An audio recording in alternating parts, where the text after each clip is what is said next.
Hi అండి, నేను మీ నాగరాజుని.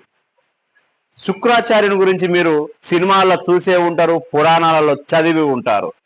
అటువంటి శుక్రాచార్యుడు కూడా మన కులంలో ఉన్నారు. అటువంటి శుక్రాచార్యులు మన కులంలో కూడా ఉన్నారు. ఈ శుక్రాచార్యులు వర్గాలను రెచ్చగొడుతుంటారు, గట్ల రాజకీయం చేస్తుంటారు. సంఘాలు విడిపోతందుకు, మన కులం విడిపోతందుకు ప్రథమ కారణం అవుతుంటారు. సభ్యత్వ సేకరణ చేయనీయకుండా, సంఘ వాసులను బయటికి చెప్పకుండా, ఎంతమందికి చందాలు తెచ్చామో చెప్పకుండా, ఎంతమందిని ఆదుకున్నారో చెప్పకుండా ఈ శుక్రాచార్యులు వాళ్ళ రాజకీయ చతురత అందరి ముందు ప్రదర్శిస్తూ ఉంటారు. కొంతమంది ఈ దొంగలు ఆ శుక్రాచార్యుని ఏమీ చేయలేక లొంగిపోయి ఆస్తుల కోసమో, లేకపోతే పైసల రాజకీయ పలుకుబడి కోసమో, లేకపోతే విజిటింగ్ కార్డు మీద హోదా చెప్పుకుంటందుకు కోసమో కొంతమంది దొంగలు ఈ శుక్రాచార్యుని లోబడి పనిచేస్తున్నారు మన కులంలో. ఇటువంటి శుక్రాచార్యుని మనం తరిమివేయాల్సిన రోజులు దగ్గరలో ఉన్నాయి. ప్రతి ఒక్కరూ చైతన్యం కావాల్సిన అవసరం కూడా ఉంది.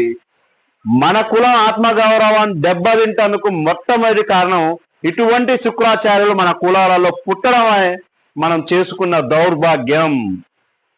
మన కులానికి ఆత్మగౌరవం అనేది ఒకటి ఉంటుంది. ఈ ఆత్మగౌరవానికి మాటలు వచ్చి ఉంటే అది మౌనంగా కాదు, మొత్తుకొని ఏడుస్తూ ఉంటుంది మన కుల ఆత్మగౌరవం.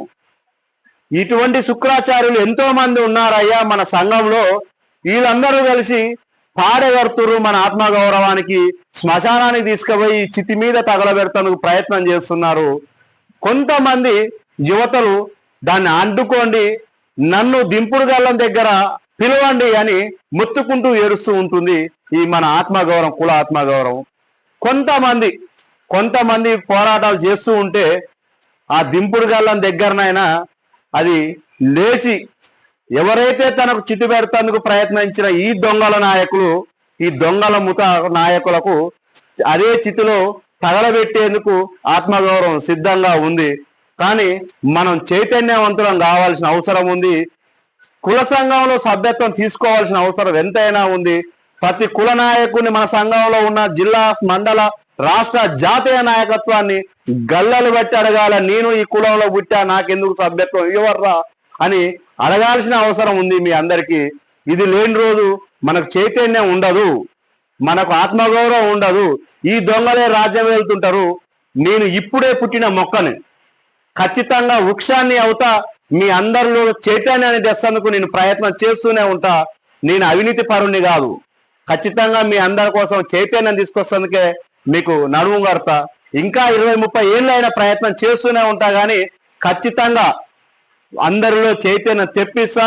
ఈ కుల గబ్బిలాలను తరిమి కొట్టేందుకు విశ్వ ప్రయత్నం చేస్తూనే ఉంటా. ఓకే అండి.